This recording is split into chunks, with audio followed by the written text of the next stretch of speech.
안녕하세요.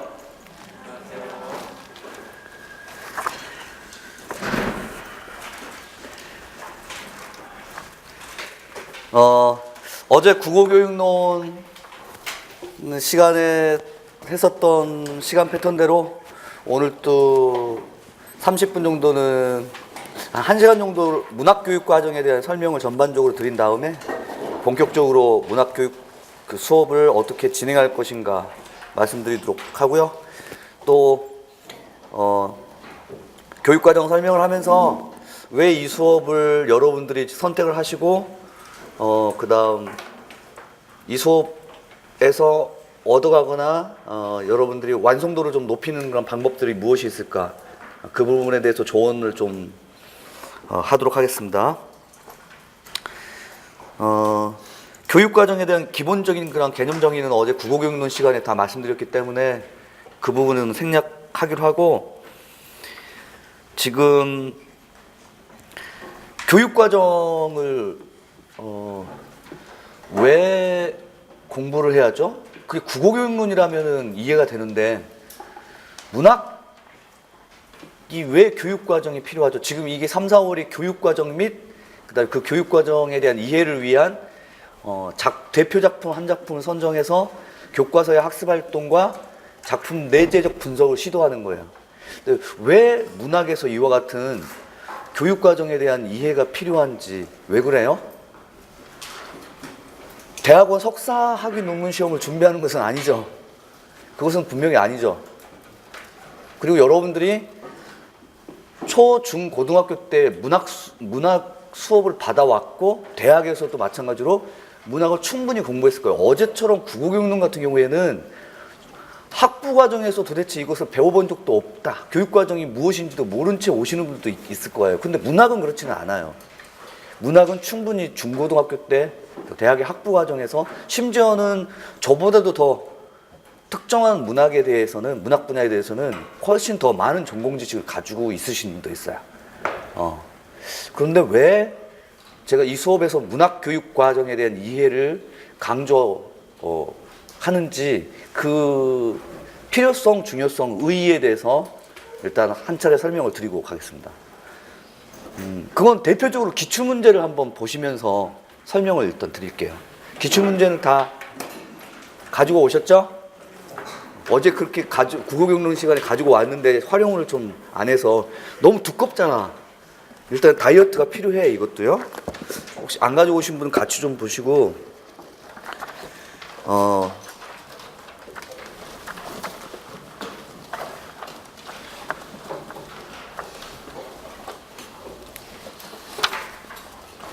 내용과 형식의 유기적 연관이라고 하는 타이틀에서 213쪽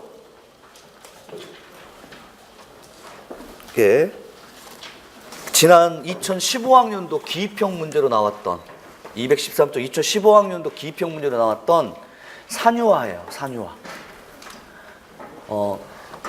일단은 기본적으로 제 수업은 제가 스스로 제 수업을 좀 깎아내리고 있어요. 깎아내리는데 작품에 대한 아주 상세한 설명과 그 다음에 이해도를 쉽게 하는 그런 설명, 이것들이 많이 없어요. 기본적으로 여러분들은 이거는 좀 알고 계시죠? 라고 하면서 이제 지나가는 것들이 많아요. 그래서 제 수업에서 스트레스를 받는 경우가 뭐냐면, 나 이 작품 모르는데 선생님 지금 알고 있다라고. 근데 그거는 여러분들이 반성하셔야 할 부분들이에요. 적어도 국어교사가 되실 분들이잖아요. 수능을 지금 치르시는 학생들이 아니잖아요.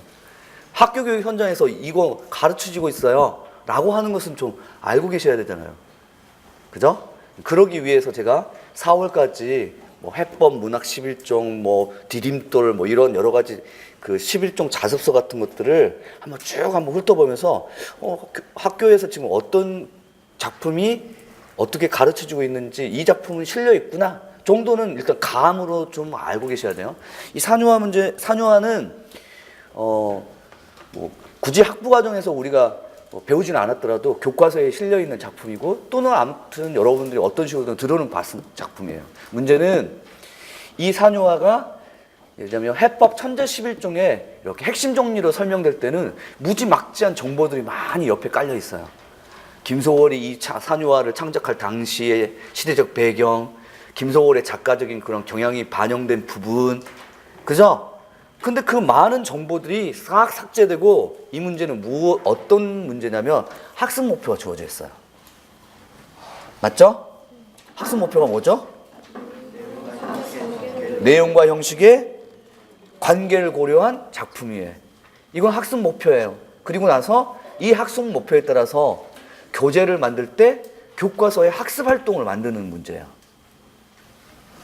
다음 장 넘겨보시면 목표 학습 활동 해가지고 1, 그다음에 2 하고 이제 이 교과서의 학습 활동을 만들 때 구안을 할 때 교사들의 설명들이 이렇게 나와요.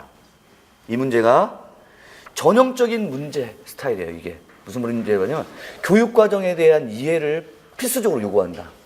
이 문제는 처음에 여러분들이 이 문제를 접근하셨을 때는 시험을 한번 치르거나 아니면 기출문제를 좀 공부하셨던 분들은 이 문제는 산유화에 대한 작품 분석만 잘하면은 맞힐 수 있는 문제라고 생각할지 몰라도 절대 그런 식으로 접근하시면은 문학 해야 할 것들이 너무 많아요. 일단은 문학은 어떤 작품이 나올지 모르니까 넓이가 너무 넓어요. 그 다음에 어떤 깊이로 나올지 모르니까 깊이가 너무 깊어요. 이 문제의 정답은 뭐냐면 음보별 배행, 한행의 한음보 처리 또는 대응구조, 이게 정답이에요. 굉장히 이거 깊은 문제예요. 깊이로 가면 선생님 제가 11종 해법을 읽어봤을 때 분명히 이 내용은 있긴 있었거든요. 근데 수많은 정보 때문에 생각은 잘 안 나가지고 못 적었어요. 그게 문제가 아니라 한 작품에 대한 수많은 정보들이 있긴 하지만 학습 목표가 주어져 버리면 아주 좁게 들어가야 돼요. 작품 분석을 아주 좁게 하셔야 돼요. 여기가 예를 들자면 한국 문학의 역사와 전개 과정에 대해서 이해할 수 있다. 이런 학습 목표면 이 작품에 대한 분석은 음보별 배행 또는 한행의 한음보, 그 다음에 대응구조 이런 문제는 나오지가 않아요.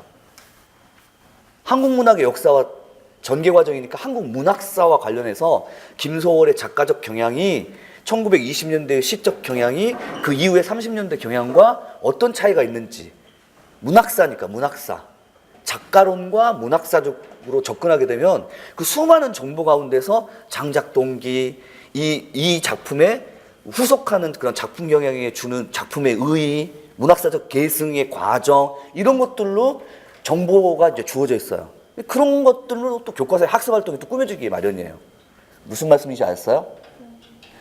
여러분들이 지금 보고 있는 천재 11종이나 아니면 학생들이 수능 공부할 때는 수많은 정보들 전부 다 공부해요. 근데 교과서 공부할 때 내신 공부요. 고등학교 2학년 교과서나 중학교, 고등학교 1학년 교과서 공부를 할 때는 학습 목표가 주어지면 그 수많은 정보 가운데서 다 제거하고 학습 목표와 관련된 부분만 아주 좁게 들어가요.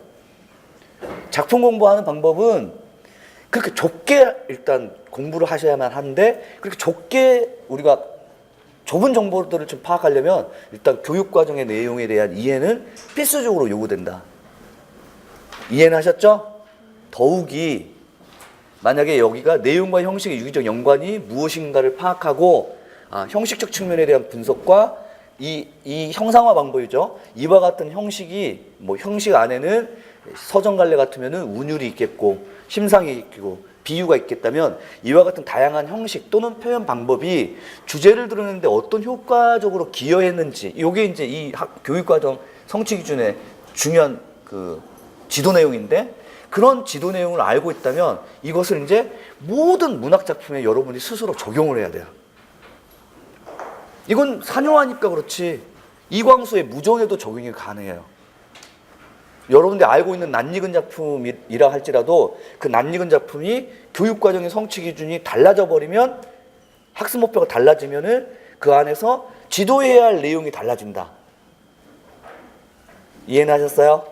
그래서 교육과정에 대한 일단 이해를 필수적으로 요구하되 작품은 일단 우리가 많은 정보들을 가지고 있는 그런 작품로는 우리가 지금 현재 단계에서 3, 4월 이 수업에서는 할 수가 없어요. 그 수많은 정보들을, 수많은 작품들을 다룰 수가 없는 거예요. 대표적으로 내용과 형식의 유기적 연관이라고 하는 이 교육과정의 성취 기준에 의하면 이 교과서에는 다음과 같은 작품을 이와 같은 학습 활동으로 배치했습니다. 한번 보시죠. 하고 이제 작품 분석으로 들어가는 거예요. 그리고 이제 기타 정보, 김소월의 작가적 경향, 그 다음에 작품의 변모 양상, 이 산유화 작품의 뭐 현대적인 그 개성의 양상, 이런 부분들은 우리가 불필요한 정보, 이 학습표에 의하면 불필요한 정보이기 때문에 그런 불필요한 정보는 아예 보지 않고 이제 넘어가는 거죠. 작품론 공부, 현재 3, 4월 시간에 하는 작품론 공부는 그와 같은 식으로 하셔야만 여러분들 성공적으로 하실 수 있어요. 이해는 하셨어요? 됐어요? 그러면 현재 2015 교육과정이 우리가 지금 다뤄야 할 교육과정의 내용이죠. 근데 이 2015 교육과정은 변화나 변모 양상이 그렇게 크지가 않아요. 문학 교육과정은 7차 교육과정 이후로 변한 게 거의 없대요. 거의 없어. 빠진 것들은 있지만 변한 게 없어. 그 안에 있는 세부적인 지도 내용이나 학습 활동을 도출하는 방법들이 거의 변함이 없어서 오히려 7차, 예전에는 24종, 18종, 그때 그 교과서에 많은 교과서들이 다뤄졌던 그런 학습 활동이나 그런 내용들이 오히려 더 도움이 되는 경우도 많아요. 그래서 일단은 그럼에도 불구하고 이제 15교육 과정이 어떠한 식으로 지금 체계화되어 있는지 한번 보고 그 다음에 이것을 또 체계화시킬 수 있는 방법들이 무엇인지를 한번 말씀을 드릴게요. 이해하셨죠? 그래서 1쪽 부분에 보시면 중1, 중3 학년군 고등학교 1학년 문학 영역이 이렇게 체계적으로 정리가 됐어요. 제가 정리한 거 아니고 2015 교육과정 이 해설서의 앞부분을 보시면 그 내용이 이제 나옵니다. 그런데 여기서도 마찬가지로 특이한 점이 뭐냐면 좌측 부분에 뭐가 있고 핵심 개념이라고 하는 게 있고 프린트물, 그 다음에 세 번째 칸 부분을 보시면 학년군별 내용 요소라고 하는 게 있죠. 그죠? 이 내용 요소가 일종의 지도 내용을 이루고 있는 요소, 학습 내용의 요소라고 생각하시면 돼요. 지도 내용의 요소, 뭐라고요? 학습 내용 요소라고 생각하시면 돼요. 반가운 건 2015 교육과정은 적어도 우리가 하나의 성취 기준당 학습해야 할 내용의 요소들을 이렇게 지금 강조하고 있어요.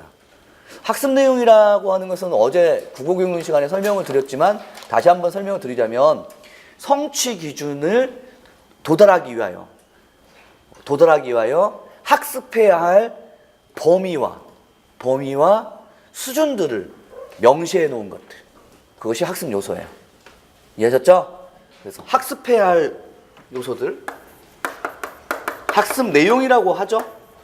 학습 내용, 지도 내용인데 이것들이 요소로 이루어졌단 말은 여러 가지의 뭐 분야나 유형으로 나뉘어지는 것들이 두세 개가 있다. 그리고 이와 같은 여러 가지의 학습의 내용들을 다루게 되면 무엇에 도달할 수 있다? 성취 기준에 도달할 수 있다. 이해하셨죠? 근데 이 학습 내용의 요소는 누가 관심을 가져야 되냐면 교사가 이 학습의 내용 요소는 교사가 관심을 가져야 할 부분이고 이것이 아직도 추상적이기 때문에 이것이 학생들에게 제시될 때는 어떤 식으로 제시된다? 교과서의 학습활동으로 제시된다. 여기까지 설명드렸죠? 그런데 지금 이 문학교육과정의 2015 교육과정을 딱 펼쳐보니까 다행히 학습의 내용 요소를 이렇게 지정해주고 있어요. 하나의 성취 기준당 적어도 하나씩. 됐죠? 그런데 좌측의 핵심 개념을 보면 크게 처음에는 뭐가 나오냐면 문학의 본질이 나와요. 어제 이제 본질에 대한 설명을 드렸을 겁니다. 그 다음에 두 번째는 문학의 갈래. 국어교육론과는 다르게 여기가 이제 문학의 갈래 부분이 들어가 있는 부분이 좀 문학교육과정의 특징이라고 할 수 있겠네요. 문학의 갈래라고 하는 부분이. 그 다음에 다음 장 넘겨보시면 문학의 수용과 생산. 교육론에서는 이제 의사소통 기능 및 전략들이 이 다음 단계 때 나오는데 여기서는 문학 작품의 감상과 창작이라고 생각하시면 돼요. 수용과 생산의 다른 말은 문학 작품의 감상과 창작이에요. 창작. 물론 전문 작가가 창작하는 창작이 아니라 기존 작품들을 변형시키는 재구성을 의미해요.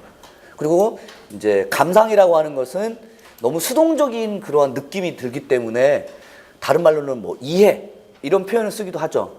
7차 교육과정 때는 감상과 창작 이런 식으로 썼었어요. 근데 감상은 너무 수동적이고 창작은 너무 전문적인 느낌이 나서 이 개정 7차 2007 개정 교육과정에서부터는 감상이라고 하는 용어 대신에 수용이라고 하는 수용? 수용은 수동적인 느낌이 안 나나? 그죠? 그 다음 그 창작 대신에 생산. 뭐 생산도 그 전문가의 느낌이 안 나나? 아무튼 수용과 생산이라고 이렇게 해서 소통 과정이라고 하는 것을 조금 더 강조를 했어요. 수용과 생산이라고 해서. 그리고 이제 마지막에는 태도. 이거는 이제 중1, 중3과 고등학교 1학년을 포괄한 건데 이제 학습의 내용 요소들을 보시면 까맣게 밑줄 쳐짐부터 보죠. 문학의 본질에 대해서 중학교 1, 3학년에는 뭐라고 돼 있어요? 심미적 체험의 소통이라고 돼 있어요. 선생님 저 잘 모르겠는데요. 지금은 모르셔도 돼요. 앞으로 이제 심미적 체험의 소통이라고 하는 게 무엇인지 볼 테니까. 다만 우리가 본질이라고 한다면 본질이 어제 설명드렸던 내용에 의하면 본질은 무엇을 담고 있냐면 성격, 개념, 기능. 여기는 심미적 체험과 소통이라고 하는 것은 문학의 개념정의예요. 문학을 어떻게 바라보느냐라고 하면 문학을 소통의 과정으로 바라본다. 또 문학을 어떻게 바라보느냐라고 하면 심미적 체험을 표현하는 것으로 본다. 이렇게 보는 거예요. 그죠? 예를 들면 가치 있는 경험을 작가가 어떤 가치 있는 경험을 했어요. 근데 그러한 가치 있는 경험을 토대로 해서 언어로 형상화를 하고 독자들은 그렇게 작가가 가치 있다고 생각하는 그 체험의 내용을 형상화한 언어를 분석하고 이해하고 감상하는 과정에서 자신의 가치들을 확충해요. 그래서 모두 다 체험이라고 하는 것이 들어가죠. 문학의 개념정의에. 작가에서든 독자에서든 모두 다 가치 있는 체험과 경험들이에요. 그런데 이러한 체험과 경험들은 문학이기 때문에 조금 심미적인 성격이 강하겠죠. 그래서 심미적 체험, 그 다음에 작가와 독자의 소통 과정으로서 문학을 개념정의 내리는 거예요. 이게 문학에 대한 개념정의. 두 번째, 우측 고등학교 1학년 때도 문학 작품을 어떻게 보냐면 유기적 구조물로 보는 거예요. 이것도 개념정의야. 다만 유기적 구조물로의 개념정의는 조금 더 특성, 성격 쪽으로 조금 가까워요. 문학 작품의 성격은 뭐지? 라고 하면 문학 작품은 부분과 전체, 내용과 형식이 유기적으로 연관된 미적 구조물 이런 식으로 지금 개념적인 내용이나 성격적인 특징들을 지금 나타내는 게 유기적 구조라고 하는 표현이에요. 일단은 개념들이 이런 용어들이 사용되고 있다라고 하는 것만 알고 계세요. 이 내용들은 이제 조금 있다가 이제 성취 기준을 보면서 이게 바로 내용 요소예요라고 제가 말씀을 드릴게요. 다음 장 넘겨보시면 이쪽 부분에 문학의 수용과 생산 부분에서는 점이 막 많이 나오죠. 이거 하나의 성취 기준에 하나씩의 내용 요소가 지금 있는 거예요. 그러니까 지금 중1, 중3 학년군의 성취 기준이 수용과 생산하게 되면 점이 지금 몇 개야? 하나, 둘, 셋, 넷, 다섯, 여섯, 일곱, 여덟 개니까 수용과 생산과 해당되는 내용 요소가 지금 몇 개? 8개고 이게 성취 기준 8개예요. 그럼 하나의 성취 기준당 하나의 학습할 내용들이 반드시 있어요. 대표적으로. 다만 학습 내용이 하나라고 해서 학습 활동이 꼭 한 개일 필요는 없죠. 하지만 기본적으로 이제 지도 내용이 이렇게 내용 요소가 이렇게 있다. 그리고 고등학교 1학년도 마찬가지고, 그다음 고등학교 2학년도 같은 패턴이에요. 문학의 본질, 문학의 수용과 생산. 다음 장 넘겨보시면 문학에 대한 태도. 다만 고등학교 2학년 때는 범주 하나가 그러니까 핵심 개념 하나가 추가되어 있는데 세 번째 칸에, 그러니까 3쪽에 위에서부터 두 번째 칸이죠. 한국 문학의 성격과 역사라고 하는 것이 이제 추가되어 있죠. 요거는 무엇이죠? 문학사. 문학사예요. 문학사. 문학사. 아무래도 이것은 국어교육론과 좀 다른 내용이겠죠? 그러면 다시 한번 보시죠. 중1, 중3 학년부터 고등학교 2학년까지 전체적으로 패턴은 국어교육론하고 유사해요. 본질, 그 다음에 태도라고 하는 것, 그와 같은 핵심 개념이 있고, 그 중간에는 이제 국어교육론에서는 의사소통의 기능 및 전략이라든가 담화 유형의 기능 및 전략이라든가 글 유형과 관련된 기능 및 전략이라든가 이렇게 기능 및 전략이지만 여기에서는 지금 예를 들자면 수용과 생산이라고 하는 것, 수용과 생산, 아무튼 감상과 창작이 이제 중요하니까 거기다가 이제 문학만의 중요한 게 뭐냐면 문학 갈래론, 문학 갈래, 서정, 서사, 극 갈래의 형상화 방법. 또 하나는 문학사. 이런 것들이 추가되겠죠. 그러면 중1부터 고2까지 쭉 한번 이것을 펼쳐보면 5가지야. 영역을 일단 문학 영역을 5개로 분류를 할 수 있어. 뭐가 있죠? 본질, 갈래론, 수용과 생산, 문학사, 태도. 5가지. 중1부터 고2까지. 이해하셨죠? 본질은 이제 개념 정의, 문학 작품에 대한 특성이나 성격, 또 문학 작품의 기능까지. 기능까지도 있어요. 뭐 문학 작품의 기능은 고등학교 2학년 때 이쪽에 보시면 문학의 본질 해가지고 내용 요소가 3가지가 있죠. 인간과 세계에 대한 이해. 찾으셨어요? 삶의 의미의 성찰, 정서적 미적 고양. 이게 문학의 기능이에요. 고2 때. 그래서 중1, 3학년군 때 문학에 대한 정의, 고등학교 1학년 때 문학의 정의와 특성, 고등학교 2학년 때는 문학의 기능. 그래서 합쳐서 이제 문학의 본질이죠. 이것은 이제 학년별로 구분하실 필요는 없고 여러분들이 이제 본질, 그 다음 갈래론, 그 다음 수용과 생산, 그 다음 문학사, 태도 이런 식으로 이제 5가지의 분류 기준을 이제 우리 세웠어요. 세웠죠? 그리고 나서 이 분류 기준에 의하여 성취 기준을 막 이제 재편집을 해서 전체적으로 문학 교육 과정을 한번 정리를 해보는 겁니다. 이해하셨어요? 5쪽 부분에 보시면 성취 기준이 전체적으로 중학교 때 문학 영역의 성취 기준은 10개가 있어요. 전체 아까 뭐 본질, 뭐 갈래론, 뭐 수용과 생산 이런 식으로 나누지 않고 그냥 10개. 그 다음에 고등학교 1학년은 5개. 선생님 왜 그 고1 때, 고1은 적죠 당연히. 중학교는 1, 2, 3학년이잖아. 3년 동안 지금 10개를 배우니까 한 학년당 평균적으로 3개 반 정도는 배운다는 거지. 그리고 고등학교 2학년 때는 15개예요. 15개. 총 합쳐서 그러면 계산해 보시죠. 저 산수 못하니까. 몇 개 정도 하죠? 한 30개 정도의 항목을 방금 5개 정도의 분류 기준을 가지고서 이제 정리를 해주는 거예요. 이해는 하셨어요? 네. 그러면 어떤 모습이 되냐면 10쪽.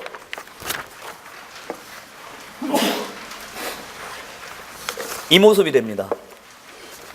이 모습이 돼요? 저 많이 노력했어요.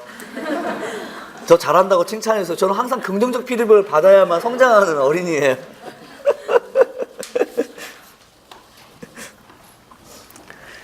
성격이 참 그렇죠? 10쪽에 나와 있는 내용들의 이제 본질, 갈래, 수용과 생산 5가지 이제 분류를 했는데 이제 문제는 뭐냐면 그 안에서도 성취 기준의 숫자가 너무 많아서 좀 세부적인 분류를 좀 했었어야 됐어요. 근데 이 세부적인 분류의 기본적인 기준은 뭐냐면 지도 내용을 가지고서 이 학습 내용 있죠. 학습 내용 요소를 가지고서 같은 것끼리 범주별로 내용 요소가 비슷한 것끼리 중학교나 고등학교가 만약 비슷하다면 합쳐서 학년별 구분은 하지만은 일단은 구분을 좀 했어요. 그래서 보시면 본질에는 지금 개념과 기능 2가지를 배워요. 근데 개념은 언제 배우냐면 중학교 1학년 때 배워요. 그 다음 기능은 언제 배우냐면 고등학교 2학년 1학년 때 배워요. 고등학교 2학년 1학년 때. 기능은 선생님 아까 우리가 고등학교 1학년 때 나왔던 문학의 본질이 하나 있었는데 그거는 아마 특성이어서 그쪽으로 이제 빠져야만 될 것 같고, 그 다음에 갈래를 시도한다면 일단 갈래 구분에 대한 전반적인 기본적인 구분법에 대한 거, 갈래 구분의 기본적인 구분법은 고등학교 1학년 때 배워요. 고등학교 1학년 때 3항에 보시면 갈래 특성에 따른 형상화 방법을 중심으로 작품을 감상한다. 이 내용이 나오죠? 그리고 옆에 이제 그 학습 내용 요소, 요 내용 요소, 지도 내용 요소. 이 성취 기준에 따른 지도 내용의 요소는 서정, 서사, 극, 교술 갈래의 각각의 특징들, 구분법들, 그리고 문학 갈래의 전반적인 역사. 그 다음 마지막으로 갈래 특성에 따른 각각의 형상화 방법. 서정 갈래는 어떤 형상화 방법을 활용하는가? 형상화라고 하는 개념이 어렵나요, 여러분? 쉽게 형상화를 설명해 보면 조각 작품을 생각하라고 했어요. 형상이라고 하는 원래 개념은 미학에서 나오는데 그 미학이 어디부터 출발하냐면 고대 그리스 로마 시대 때의 조각 작품에 대한 미학적인 학술 용어가 형상이에요. 형상. 무슨 말이냐면 그 팔엄난 비너스상을 보세요. 아주 아름답잖아. 근데 그런 아름다운 그런 작품만이 우리 앞에 놓여 있을 뿐 작가는 없죠. 작가는 없죠. 그죠? 이렇게 우리 앞에 놓여진 구체적인 그것을 형상이라고 해요. 그런데 조각은 당연히 시각적으로 선과 질감과 양감과 이런 것들을 우리가 시각적으로 파악할 수 있는데, 이 문학은 아무래도 그와 같은 시각적으로 뭔가 질감이나 양감을 느낄 수 있는 것은 아니잖아요. 결국에는 뭐죠? 언어를 통한 형상밖에 안 되잖아. 그러면 서정갈래는 언어를 어떻게 우리 앞에 이렇게 질감과 양감을 느끼도록 놓여지는가? 그게 이제 형상화예요. 그래서 형상화 방법이 예를 들면 서정갈래의 형상화 방법은 예를 들면 비유를 통하여, 상징을 통하여, 운율을 통하여, 심상을 통하여 그와 같은 언어 사용 방법을 통해서 구체적으로 어떤 작가가 의도하고자 하는 바를 이렇게 형상으로 내놓는다. 이런 식이에요. 형상화 방법 하게 되면. 그래서 형상화 방법은 그 각각의 갈래를 이루고 있는 요소들이 있어요. 갈래를 이루고 있는 요소들, 갈래 요소, 서정 갈래의 요소, 서사 갈래의 요소. 서사 갈래의 기본적인 대표적인 하위 갈래가 소설이에요. 소설. 물론 신화, 전설, 민담, 그 다음에 뭐 소설이 있겠지만 이 소설을 이루고 있는 구성 요소가 있어요. 소설 요소, 소설의 3요소 하게 되면 뭐죠? 주제의 구성 문체고, 다시 구성의 3요소는 인물, 사건, 배경이요. 이런 것도 요소예요, 요소. 그러니까 형상화 방법이란 요걸 말해요, 요걸. 이런 형상화 방법으로 소설은 시와는 다르게 인물로 뭔가를 드러내려고 한다. 인물이 독자 앞에 이제 주어져 있는 거예요. 인물 묘사를 해주고 있는 거예요. 그것을 통해서 작가가 의도하고자 하는 바를 달성하는 거예요. 그러니까 독자 앞에 놓여 있는 건 마치 조각 작품처럼 인물 묘사만 있는 거야. 살아 생동하는 움직이는 인물만 있는 거야. 그 다음에 문체만 있는 거야.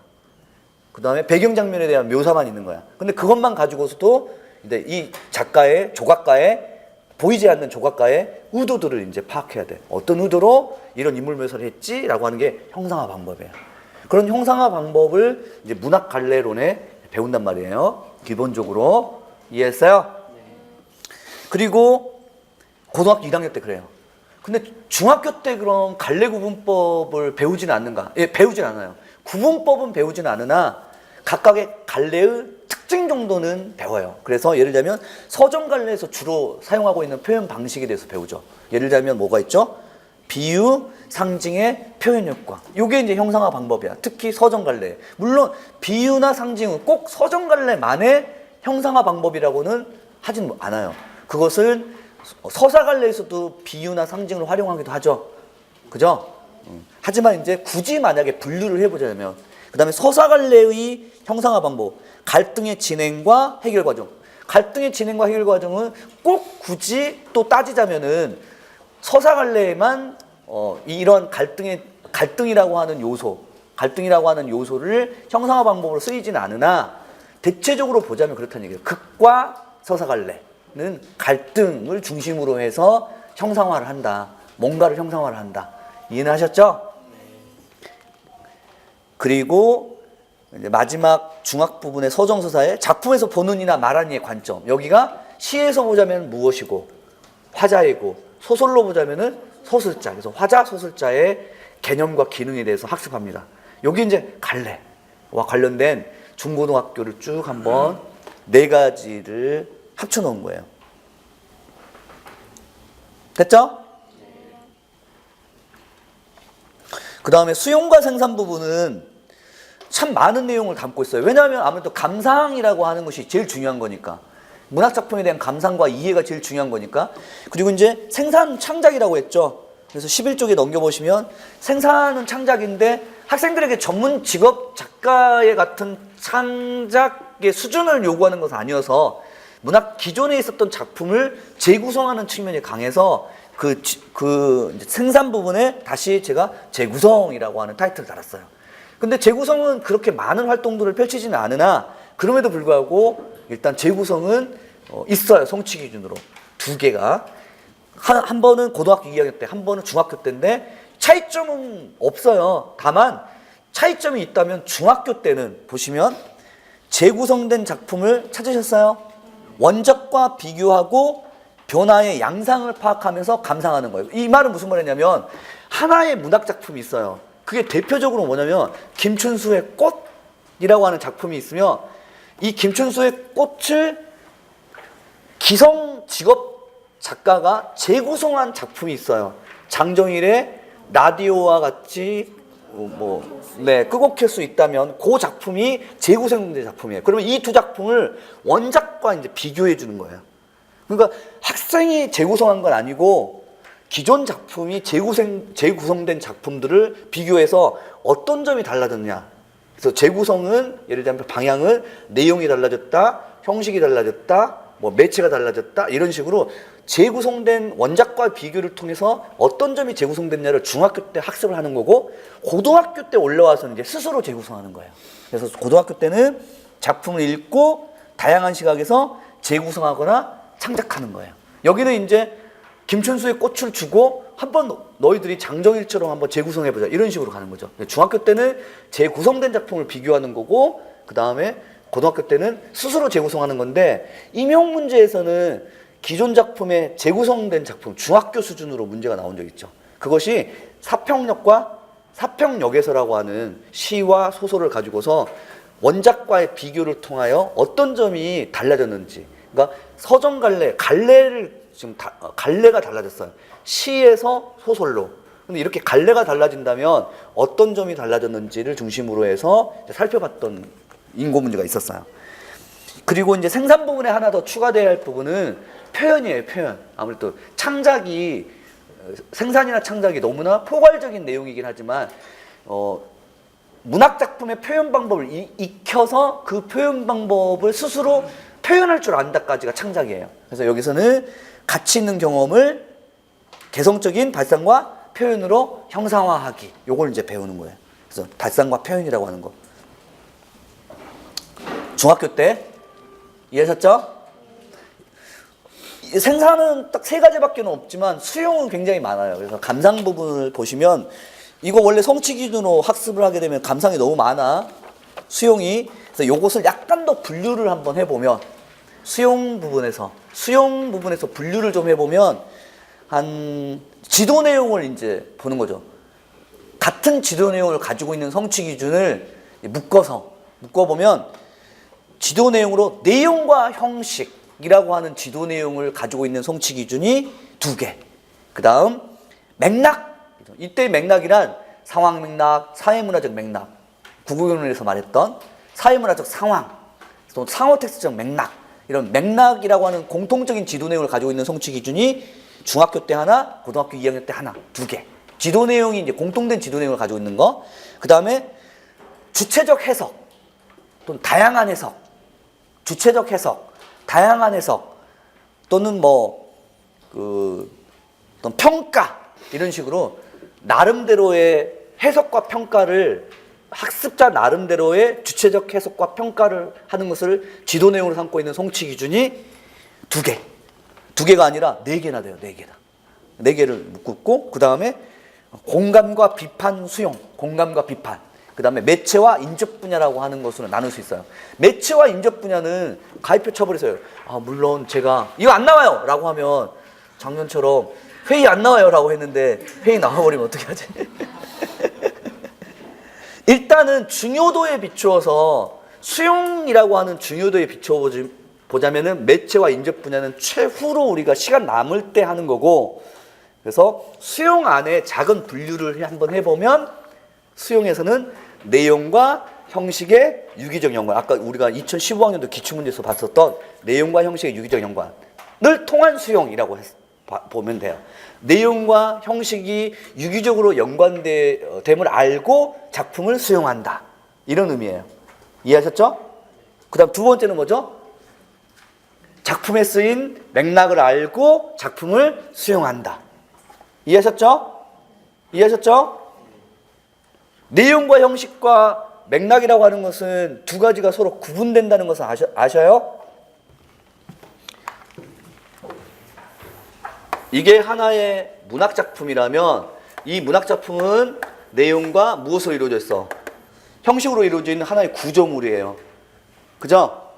하나의 구조물인데 이렇게 내용과 형식만으로 보게 되면은 뭐 내용이 이제 작가가 말하고자 하는 바, 주제와 관련돼 있어. 근데 이렇게 주제는 형식을 통해서 드러나야 되는데 이런 식으로 분석을 하게 되면 너무 내재적 접근 방식을 취하고 있단 말이에요. 작품 하나를 그래서 이렇게 섬세하게 아주 꼼꼼하게 내재적 접근 방식으로 취하는 내용과 형식의 유기적 연관관계를 알고 하나의 문학작품이 심미적인 구조물이다라고 하는 것을 이해하면서 수용한다 이외에 더 필요한 게 뭐냐면은 외재적 접근 방식을 취하는 거예요. 이 내용과 형식으로 이루어진 구조물, 작품을 둘러싸고 있는 뭐죠? 맥락. 그래서 수용을 한다라고 하는 것은 이 작품에 이루어지는 내용과 형식으로 이루어지는 부분과 부분의 관계 또는 이 부분이 하나의 전체로 이루어지는 관계를 대해서 하나의 작품을 내가 안다라고 하는 것도 있지만 또 한편으로 이 작품을 둘러싸고 있는 언제 창작됐고 어떻게 수용됐으며 향유됐으며 어떤 식으로 전송됐는지 어떠한 사회문화적 상황들을 반영하고 있는지를 보는 거예요. 그것을 뭐라고 해? 맥락이라고 해요. 그래서 수용 안에는 내용과 형식의 유기적 연관을 알고 수용한다. 그 다음에 이 작품을 둘러싸고 있는 맥락을 알고 수용한다. 이 두 가지로 이제 분류를 크게 할 수 있어요. 이해는 하셨어요? 이게 무슨 접근 방식? 내재적. 또는 이제 문학 작품의 감상의 관점이 네 가지가 있어요. 뭐가 있냐면 작가 쪽으로는 뭐가 있지? 표현론. 작가 쪽으로는. 독자 쪽으로는 뭐가 있죠? 표용론. 작품 그 자체는 구조론. 그 다음 작품의 사회문화적 상황들이 반영되는 반영론. 문학 작품을 접근하는 방식은 네 가지 접근 방식이 있어요. 네 가지 접근 방식. 근데 이 내용과 형식 이쪽으로 접근하면은 이쪽이에요. 이쪽 구조로. 작품 하나를 구조로 보고 그 구조로 이루고 있는 부분의 요소를 내용과 형식으로 나누고 어떤 연관관계를 맺고 있는지를 보는 거예요. 그럼 이 맥락은 이러한 내재적 접근 방식 이외에 외재적으로 접근하고 있어요. 어떤 창작 동기에 의하여 작품이 쓰여지고 있는지, 이 작품에 반영되어 있는 사회문화적 상황들은 무엇인지, 이 작품은 다른 작품의 형식적 특징과 어떤 유사성이 있는 상호 특성이 있나, 그런 식으로 맥락적으로는 외재적 접근 방식을 취하고 있어요. 이해하셨죠? 그래서 내용과 형식의 유기적 연관을 알고 수용한다. 내재적. 그 다음에 이 작품에 작용된 맥락을 알고 작품을 수용한다. 외재적. 이 두 가지가 모두 다 완성된 틀로 나와야 되고 각각의 성취 기준이 2개씩이에요. 2개씩. 됐죠? 그러면 내용과 형식의 고등학교 1학년 때 한 번, 고등학교 2학년 때 한 번 성취 기준을 고등학교 1학년 때는 한번 읽어보세요. 문학 작품은 구성 요소들과 전체가 유기적 관계를 맺고 있는 구조물임을 이해하고 문학 활동을 한다. 좀 어려운 개념인 미적 구조물, 유기적 구조물이라고 하는 개념이 쓰이고 있는데 이 부분에 대해서는 제가 설명을 조금 드릴게요. 근데 아무튼 내재적 접근 방식인 문학 작품 하나의 구조로 보고 부분과 부분, 이 부분과 이 부분이 연관관계를 맺고 있고 이 부분이 전체에 어떤 연관관계를 맺고 있는가를 내재적으로 접근하고 분석하는 게 고등학교 1학년. 그리고 이제 고등학교 2학년 때는 내용과 형식으로 이제 부분과 부분이 어떻게 긴밀하게 연관되는. 아까 우리가 2015학년도 산유화 문제가 나왔을 때 바로 요 기출 문제, 요 성취 기준으로 문제가 나온 거예요. 이해하셨죠?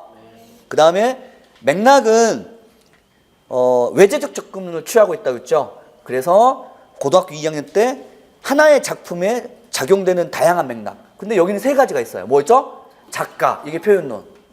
그죠? 사회문화적 배경, 이게 반영론. 상호 테스트적 맥락은 그냥 뭐 어떤 곳에 들어가지는 않는데 일단 맥락의 하나의 요소다라고 생각하시면 되고, 일단 외재적 접근 방식에서 작가, 사회문화적 배경, 그 다음에 다른 작품과의 상호 테스트적 연관, 이렇게 해서 세 가지의 이제 맥락을 이루고 있는 것으로 보고 이러한 맥락에서 이제 작품을 분석하는 거예요. 이해하셨죠? 이런 식으로 이제 성취 기준이 무엇이냐에 따라서 예를 들면 김소월의 산유화를 내용과 형식의 유기적 연관으로 보게 되면 음보별 배행을 통해서 그 다음에 수미상관이나 대운구조를 통하여 어떠한 정서를 드러내고 있어요. 이런 식으로 분석되지만 맥락으로 가게 되면 김소월의 산유화의 작가의 창작 동기는 무엇이었지? 김소월의 산유화에 반영되어 있는 사회문화적 배경은 뭐지? 김소월의 산유화는 어떤 다른 작품과 상호테스트적 맥락 관계가 있지? 이쪽으로 접근하기 때문에 분석의 내용들이 확 달라지죠? 그래서 교육과정의 성취 기준을 알고 좁게 우리가 분석해야만 한다라고 하는 거죠. 그리고 이제 6월까지 이 정도로 학습을 하시고 7월부터서는 이렇게 깊이 있게 좁게 이제 가기보다는 전반적으로 산유화하게 되면 내가 무엇에 대해서 배웠고 뭐 그죠? 유자소전, 이문구의 유자소전이라고 하면은 무엇에 대해서 내가 배웠고 무엇에 대해서 배웠고 이런 식으로 조금 더 넓게 이제 폭넓게 가야 할 필요가 있고, 지금은 이제 교육과정의 성취 기준을 배웠기 때문에 성취 기준이 무엇이면 좁게 하나의 정보만, 협소한 정보만 우리가 분석해 보자, 이런 이제 시도를 하세요. 6월까지는 3, 4, 5, 6월 달까지 성취 기준 하나당 대표 작품 한 작품씩. 성취 기준이 몇 개였어? 30개. 대표 작품은 30작품, 3, 4월 달에. 그리고 이제 나머지 6월, 5, 6월 달은 목표한 대로 문학 11종에 실려있는 교과서에 본문에 실려있는 작품을 전부 다 우리가 본다고 했죠. 3, 4월 달은 대표적으로 한 작씩 보고 11종, 그래서 천재 김부터 시작해서 비상 한 교과서에 같은 내용과 형식의 유기적 연관이라고 하는 성취 기준을 가지고 11종 교과서에 실려있는 작품들을 현대문학에서 고전문학 일까지 전부 다 보는 거예요. 이제 그럴 때 재밌는 건 뭐냐면, 가령 이제 이런 게 있어요. 정약용의 수오제기라고 하는 수필이 있어요. 이제 작은 형님이 사당, 집을 짓고 현판, 뭔가를 다룰 때 여기가 수호제다 이런 식으로 해서 무슨 제 이렇게 현판에 제목을 달았는데 왜 우리 형님은 이 건축물에 수호제라고 하는 이름을 달았지라고 이제 하는 그런 의문을 가지고서 그 의문을 해결해 나가는 수필문이에요. 근데 이 수필이 11종 가운데 3종류의 교과서에 실려 있어요. 근데 문제는 뭐냐면 같은 성취 기준이 아니기 때문에, 가령 예를 들면 한국문학의 전개와 양상, 이쪽으로 만약 접근하게 되면 예를 들면 조선시대 후기의 한문 고전수필의 양식적 특성을 배워요. 그 다음에 갈래 특성하게 되면은 수필의 양식적 특성 가운데서 현대 수필과 고전 수필의 양식적 특성, 이쪽으로 접근해요. 근데 또 하나는 문학의 태도 부분에 나오면 자아성찰 쪽으로 배워요. 거기에는 자아성찰에는 한문 고전 수필의 기양식 특성 이런 게 없어요. 물론 세부 정보로 있긴 하지만 그게 초점이 아니죠. 그래서 같은 작품이라도 어떤 성취 기준에 있느냐에 따라서 학습 활동의 도출 방법이 확연히 달라져요. 그런 것들을 5, 6월 달에 같이 보는 거예요. 같이. 한 작품인데 몇 개 이렇게 나오는 경우. 이해하셨죠? 맥락 부분은 이제 중학교 때도 맥락을 배우긴 하는데 고등학교 때 배우는 작가, 사회문화적인 배경, 그다음에 뭐죠? 상호텍스트적 맥락 이 세 가지를 배우는데 중학교 때는 하나를 배워요. 뭐죠? 작품이 창작된 사회문화적 배경에 대해서 배워요. 또 하나 이제 유념하실 점은 뭐냐면 한국문학사 부분의 11쪽 부분에 보시면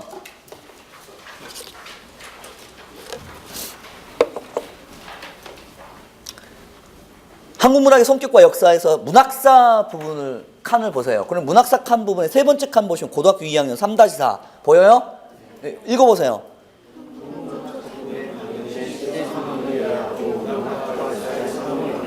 여기서 분명히 문학작품이 반영된 시대 상황이니까 이거는 앞쪽으로 와도 돼요.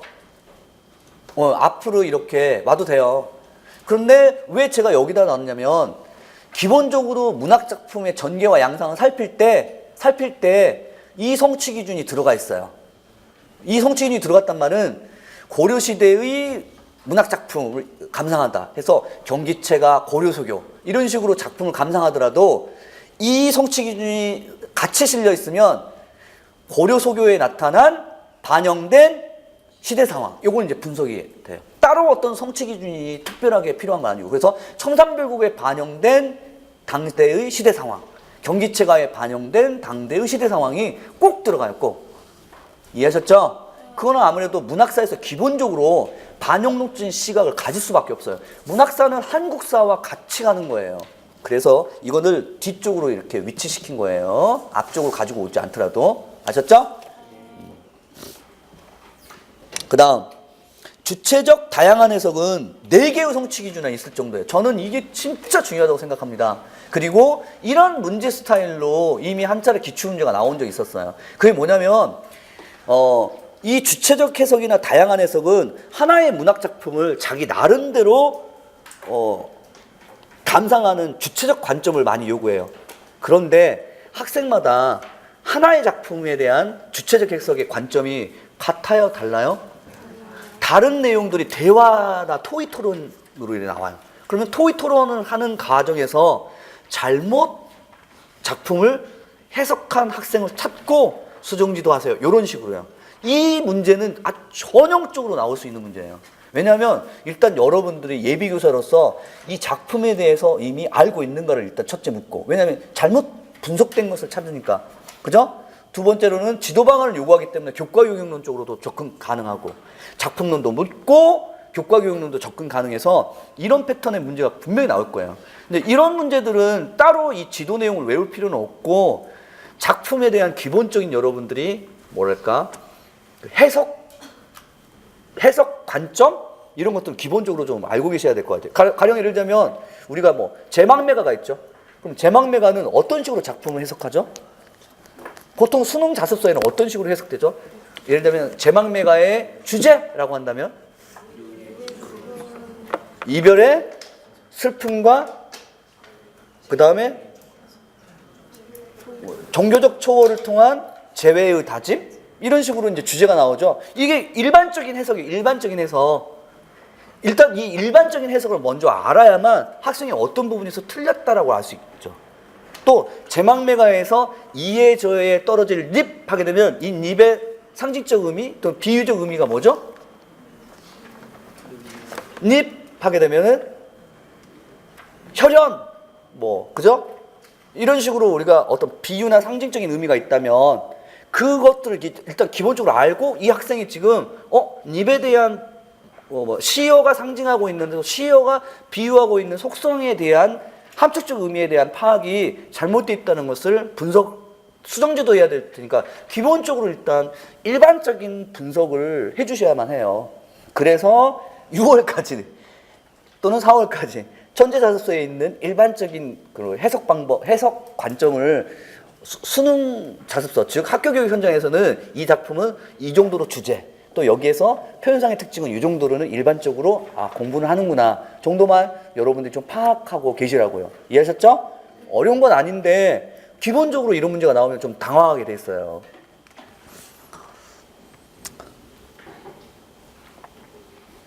그래서 뭐 고등학교 1학년 때부터 시작해서 중학교 때까지 4개의 성취 기준이 있고 그 다음에 공감과 비판은 이제 공감과 비판을 통한 수용이라고 하는 거. 물론 이제 공감과 비판은 문학 작품에 공감하면서 수용하는 거, 비판하면서 수용하는 방법이 각각 이제 접근 방식이 이제 달라지니까 그런 공감을 통한 수용과 비판을 통한 수용 방법들을 각각 이제 파악하는 거죠. 공감은 비판을 거리두기라고 표현을 해요. 거리두기. 거리를 작품을 좀 객관적으로 거리를 두면서 비판한다라고 하는 의미에서 공감은 이제 거리두기는 아니겠죠. 동일시라고 하는 표현이죠. 동일시라고 하는 것은 좀 쉽게 말하자면은 그 사람의 마음을 내 마음처럼 받아들여서 내가 그 사람의 입장을 이해한다. 이런 의미예요. 그러니까 그의 처지와 상황을 이해하고 그 사람이 가지고 있는 감정 상태를 나와 같은 것으로 유지한다는 의미가 공감이에요. 동일시. 근데 공감은 거리가 없죠. 그러니까 누구하고 누구 사이에 거리가 없냐면은 독자와 작품 속에 등장하고 있는 인물 사이에 거리가 없죠. 거의 똑같죠. 작품 속에 등장하는 인물이 느끼는 것이 곧 내가 느끼는 거고 작품 속의 인물이 생각하는 것이 내가 생각하는 것이 공감이에요. 반면에 비판은 작품 속의 인물을 거리를 둔 채 객관적으로 분석해 주는 거죠. 이해했어요? 그래서 거리두기와 동일시라고 하는 두 개의 접근 방식으로 작품을 수용하는 방법들을 배우게 되죠. 어떤 작품은 공감을 통한 수용이 효과적인 접근 방식일 수 있고 어떤 작품은 비판을 통한 수용이 효과적인 접근 방식일 수 있어요. 작품만 보자마자 이건 공감해야 되네, 이거는 비판해야 되네 라고 하는 게 떠오를 수 있어요. 예를 들면 채만식에 치속하게 되면 공감이야 비판이야? 공감할게요. 누구한테 공감하자는 거야? 삼촌한테, 사회주의자 삼촌한테. 거기는 무능력자로 나와요. 그래서 공감할 수 있는 게 소설자든 인물이든 전혀 없어요. 반면에 이제 기출문제로 나왔던 전라도 가시네라고 하는 함경도 사내가 화자로 나오고 전라도 가시네를 평북 먼 타양에서 주막집에서 만나가지고 술잔을 기울이면서 내가 너에게 봄노래를 너의 말로 너의 지방 사투리로 불러줄게 하면서 그런 대목들을 보면은 이제 독자가 그 함경도 사내나 전라도 가시네에 감정이입이 되거나 동일시돼가지고 그런 공감하고 연민하고 배려하는 그런 마음의 상태들을 유지해 주는 거예요. 그래서 작품 하나를 딱 보자마자 이건 공감이네, 이거는 비판이네 하고 이렇게 나올 수 있는 거죠. 아무튼 접근 방식 두 가지 있고요. 그다음 매체와 인접분야는 설명 안 하겠습니다. 그 다음에 한국문학의 성격과 역사 이 부분부터는 성취 기준이 중요한 건 아니에요. 여기는 딱히 성취 기준이 없어도 타이틀이 그냥 한국문학의 성격과 역사 하게 되면은 그냥 한국 문학사에 대한 문학사 공부라고 생각하시면 돼요. 그래서 물론 이제 이러한 문학사 공부는 그 한국문화의 성격과 역사의 역사 부분에서 해당되는 사항이고 이제 성격 부분에 해당되는 부분은 뭐냐면 개념과 특징 이 두 가지로 나눠서 성취 기준으로 한국문학의 개념과 범위 뭐 아시죠? 예를 들면 구비문학과 기록문학으로 나누고 그 다음에 국문학과 한문문학으로 나누고 분류 방법에 그래서 예를 들면 이미륵이라고 하는 작가가 쓴 영어로 쓴 압록강은 흐른다라고 하는 소설 작품이 한국 작가가 쓴 영어로 쓴 외국에서 썼던 소설 작품이 한국 문학일까 아닐까 뭐 이런 것들 개념이에요. 한국 문학의 개념. 구비문학 한국 문학일까 아닐까. 기록문학 한문으로 기록된 한문 우리나라의 언어가 아니죠. 우리나라의 언어가 아니라 한문으로 기록된 한문 수필은 국문학일까 아닐까 이런 식으로 개념 그 다음에 범위에 대해서 학습하는 거고요. 그 다음에 대표적인 문학 작품을 통해서 한국 문학의 전통과 특질을 파악하고 감상한다. 이 전통과 특질에서 이제 유명한 두어라와 노새, 풍류, 이런 여러 가지의 그러한 한국 문학의 해학 이런 특질들에 대해서 대표적으로 한 작품씩 골라서 특질에 대해서 배웁니다. 예를 들면 박제삼의 추억에서라고 하는 현대시가 있을 거예요. 추억에서 맞죠? 그 어물전에 그 물고기의 탱글탱글한 그런 눈빛이 그 항아리에 반사되는 그게 추억에서 맞나요? 아, 추억에서가 아니라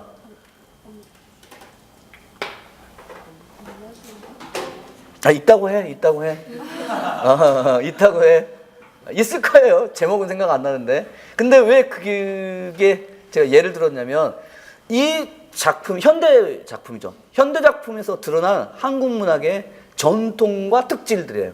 한의 한, 어머니의 한스러움. 이런 한스러움은 이제 우리 전통적으로 박제삼에만 나타나는 것이 아니라 그 이전에 고려 속에도 나타나고 또 뭐 이전에 무엇에도 나타나는데 그와 같은 전통을 개성한 작품이다. 한적인 측면에서 이렇게 배우죠.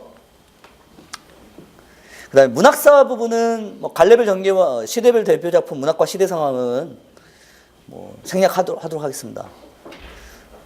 그리고 이제 이 갈래별 전개와 구현 양상이라고 하는 문학사 부분의 주요 작품을 중심으로 한 한국 문학의 갈래별 전개와 구현 양상을 탐구한다. 이 부분에서는 이제 역사적 갈래라고 하는 표현을 쓰기도 하죠.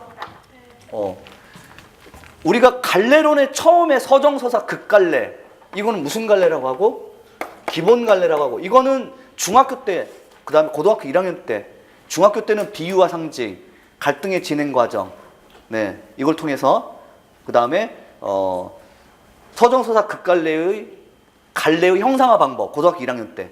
이 기본 갈래에 대한 구분법이나 갈래의 형상화 방법에 대해서 배우고, 그 다음에 문학사 부분에서 갈래라고 하는 표현을 쓰지만 이 갈래는 역사적 갈래라고 하죠. 이게 기본 갈래라면 이것은 이 기본 갈래의 하위 갈래예요. 그래서 예를 들자면 기본 갈래에서 서정이라면 역사적 갈래, 우리 한국 문학에서는 서정하게 되면은 서정 갈래에 현대시만 있는 건 아니죠.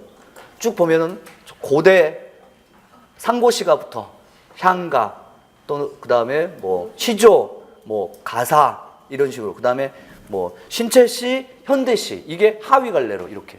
하위 갈래라고 하는 표현, 역사적 갈래는 하위 갈래가 여기 이 부분이에요.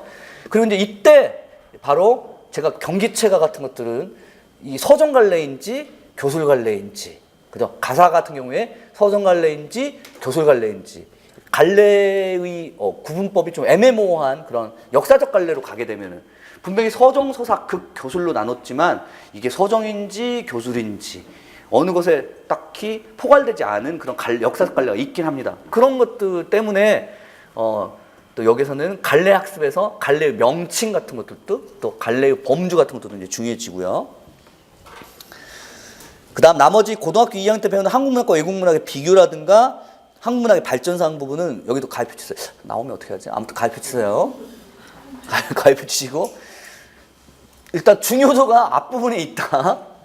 그 다음 마지막으로 태도. 태도는 해년마다 지금 기출문제로 나온 적이 있어요. 자아성찰과 타자이해. 계속 나오죠? 네, 계속 나오죠. 이 태도가 나올 수밖에 없는 이유가 뭔지 아세요? 이것만 하고 마칠게요. 특히 서술형이나 논술형 문제로 이 태도가 나올 수밖에 없는 이유가 있는데, 서술형으로 또 논술형 문제도 나올 수밖에 없는 이유가 있는데, 그 이유가 뭔지 아세요? 이 객관식 문제로는 나온 적이 없어요. 이게 객관식 문제로. 논술형이나 서술형 문제로 나왔지. 이유가 뭐죠? 지금 서술형 문제, 논술형 문제는 어떤 식으로 나오냐면 현대시 세 편이 나오지 않죠. 현대시 세 편만 딸랑 나오지 않죠. 고전시가 한 편, 현대산문 한 편, 현대시 한 편. 그죠? 갈래가 굉장히 복합적이죠. 이렇게 복합적인 갈래로 낼 수밖에 없어요. 현재 서답형 체제는. 그 서답형 체제에서 이렇게 복합적으로 내려면 갈래의 공통적 특성, 이런 문제 못 내죠. 그렇다고 역사적 갈래의 전승 과정, 이걸 고전산문하고 고전시가하고 현대시로 가지고서 갈래의 전승 과정을 이야기하기도 그렇고, 그렇죠? 그래서 주제별 접근밖에 할 수가 없어요. 근데 그 주제별 접근이 태도예요, 태도. 예를 들자면 자아성찰이라고 하는 주제를 가지고 있는 현대시, 현대산문, 고전시가를 묶는 거야. 그죠? 그다음 타자 이해와 관련된 주제를 가지고 있는 현대시, 고전시가, 고전산문을 묶어보는 거예요. 주제별로. 그렇게 될 수밖에 없어요. 그래서 해년마다 나올 수밖에 없어요. 이런 식으로. 그래서 인물의 대응 방식을 묻고 거기에서 이제 타자 이해를 묻거나 아니면 자기 성찰의 요소를 현대시나 고전시가에서 찾는 거예요. 아까 우리가 수호제라고 하는 정약용의 고전수필이 어떤 교과서에는 자아성찰로, 그러면 고전수필의 수호제기가 나오고, 자아성찰하게 되면 동주 생각나죠. 동주 여기는 육축방 남의 나라 나는 지금 무엇 하고 있느냐 보따리 메고 지금 엄마가 보내준 어제 45만 원 고시원 등록하고 나서 그 다음에 나 오늘 문학 수업 하러 오네 뭐 이런 내용을 다 자기 성찰이야. 그런 자아 성찰이 윤동주의 자화상이라고 하는 시 한 편, 수호제 한 편, 그 다음에 또 자아 성찰을 예를 들자면 뭐 현대 소설이나 현대소설에서 자아성찰 한 작품에 한 지문, 자아성찰이 현대소설에도 나와요. 하나의 지문의 그 인물의 행동이나 심리가 묘사된 부분을 쭉 죽어서 자아성찰의 양상을 이제 물어보죠. 어떤 식으로 자아성찰을 했는지 각각 적는 거예요. 그 다음에 이 자아성찰을 지도하기 위한 지도 내용을 도출해봐. 이런 식으로. 그렇게 될 수밖에 없죠. 타자 이의 자아성찰, 그 다음에 공동체의 문화 발전이에요. 근데 한 가지 이제 추가시킬 건 뭐냐면 신규가 중요하고 신설된 성취 기준이 중학교 10학 부분에 있어요. 이건 7차 교육과정 때도 없었던 내용이에요. 자아성찰과 타자 이해 11쪽 제일 밑에서부터 두 번째 칸 보시면 인간의 성장을 다룬 작품을 읽으며 삶을 성찰할 태도를 지닌다. 요거예요. 요거는 이번에 신설된 거예요. 물론 주제를 보자면 뭐죠? 자아성찰이거든요. 근데 성장을 다룬 작품으로 자아성찰을 하는 거죠. 성장. 그게 재작년에 나왔던 게 뭐죠? 신경숙? 외딴방이 성장하면서 성찰을 다룬 거 아닌가요?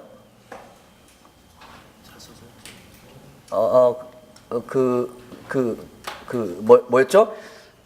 이거 저기 기출문제에서 뭐냐면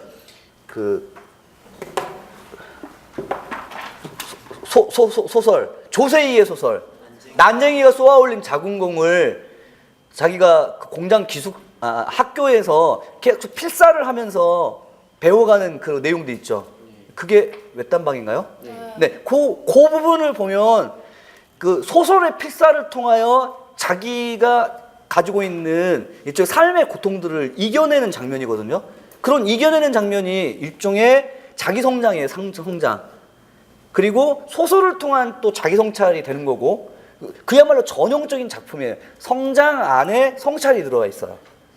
이런 식으로 어떤 특정한 작품의 주제는 성장 소설이면서 성장을 다루면서 거기 안에는 스스로 그 주인공이 자아 성찰을 하는 모습을 보이거나 아니면 독자로 하여금 자아 성찰을 유도하는 그런 작품들이 있어요. 그런 작품들은 여러분들이 11종 공부하면서 따로 여러분들이 체킹을 해 놓으셔야 돼요. 왜냐하면 이거 교과서 나왔어 안 나왔어? 15교육과정 교과서 나왔어 안 나왔어?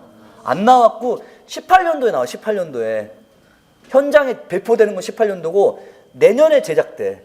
올해부터 시작해가지고 그러기 전에 미리 이 성취 기준이 신설된 거니까 기존 천재 11종에 공부를 하는데 주인공의 성장 과정을 통하여 자기 성찰을 모색하고 있는 작품이다. 이런 표현이 나오면 이거 성취 기준에 이 작품이 들어가야 되는데 어떤 장면이 그렇지라고 하는 부분은 꼭 보셔야 돼요. 성장을 통한 성찰. 이해하셨어요? 때로는 이제 기출문제에서도 이런 성장 소설을 제가 말씀드릴 텐데 일단은 올해 신설된 성취 기준이 성장 소설과 자아 성찰 쪽에 신설된 것이 있기 때문에 이쪽의 작품들을 우리가 한 번쯤 주제론적으로 모아서 논술 문제나 서술형 문제로 나오면 모아서 현대시나 고전시가에서도 현대시에서도 뭐 성장 과정이나 성찰이 다뤄지기가 좀 어렵긴 하지만 소설 부분에서는 성장과 성찰이 다뤄질 가능성이 높죠. 그래서 여러분들 현대 소설을 공부하면서 혹시 성장 성찰이 좀 있다면 그 부분을 한번 주제론적으로 모아서 한번 해보기도 하죠. 이해하셨죠? 일단 지금 생각나는 것은 나중에 한번 제가 성장 소설 해가지고 몇 종류 모아놓고 이 중에서 자기 성찰과 관련되어 있는 성장 소설을 한 번쯤 다루도록 하죠. 이해하셨죠? 지금 생각나는 게 뭐 성장 소설하기면 이동화의 뭐 장난감 도시 이런 게 생각나는데 나중에 한번 보도록 하죠. 됐죠? 됐습니다. 그러면 전체적으로 5개의 분류를 하죠. 본질, 그 다음에 뭐죠? 그죠? 갈래, 그 다음 수용 생산, 문학사, 태도고, 그 다음에 수용 부분에서는 좀 내용이 지도 내용이 같은 지도 내용으로 묶여 있는 성취 기준들이 있다. 그래서 지도 내용이 한 분류를 좀 해보면 먼저 내재적 접근 방식의 지도 내용과 형식의 유기적 연관, 그 다음에 외재적 접근 방식, 맥락, 그 다음에 주체적 수용, 주체적으로 평가하거나 다양한 해석을 요구하는 거, 그 다음에 공감하는 수용, 비판하는 수용, 그 정도, 4가지 정도. 수용 안에 4가지 정도. 이해하셨죠? 그리고 이제 한국 문학의 성격과 역사, 한문학사 부분에서는